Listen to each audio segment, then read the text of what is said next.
छोटे से घर में बूढ़ी माँ अपने बेटे राजू के साथ रहती थी। वह विधवा थी और उसकी पूरी दुनिया बस उसका बेटा ही था।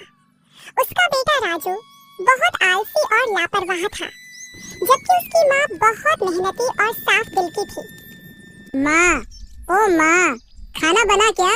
मुझे बहुत भूख लगी है, जल्दी दो। लगता है खाना अभी तक बना नहीं है। पता नहीं माँ क्या करती रहती है, मुझे जाके देखना पड़ेगा।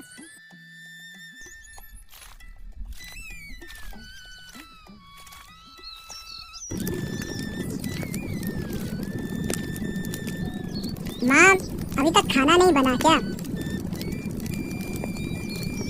हाँ बेटा, बस बन ही गया।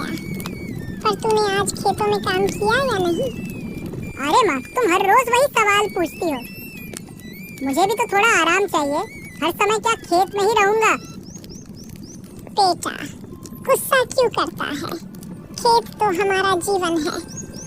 अगर हम मेहनत नहीं करेंगे तो खाएंगे क्या? तुम हर बार यही पुरानी बातें करती हो। अरे आजकल ये खेत वेत में कुछ नहीं रखा है। गांव के सब लड़के शहर जा रहे हैं और एक तुम हो कि मुझे कहीं जाने नहीं देती।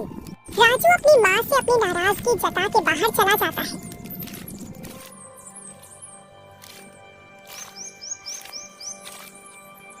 थोड़े समय बाद राजू की बूढ़ी माँ दुखी होकर राजू को खाना परोस देती है।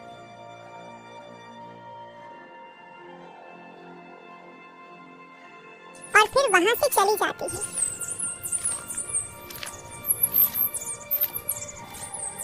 खाना खाने के बाद राजू अपनी माँ से बोला, अरे ओ माँ, मैं थोड़ी देर राकेश के साथ बाहर टहलने जा रहा हूँ। आने में थोड़ी देर हो सकती है। इतना बोल के राजू घर से गांव की ओर टहलने के लिए निकल गया। उसकी माँ उसके रोज के लापरवाही को देख चिंतित होकर सोचती है, हे भगवान, मेरे बेटे को कब समझदारी आएगी? वो तो मेरी बात सुनता ही नहीं। राजू अपने दोस्त राकेश से उसकी दुकान में मिलने आया था। ये दुकान राकेश के पिता की थी, लेकिन वह भी कभी-कभी दुकान चलाने के लिए दुकान में बैठता था। राकेश और राजू दोनों बचपन के दोस्त थे। राकेश थोड़ा सूझबूझ रखने वाला और जिम्मेदार लड़का था। राजू राकेश से बोलता है, अरे राकेश भाई, आज फिर दुकान में? क्यों चाचा जी फिर से किसी काम में गए हैं क्या?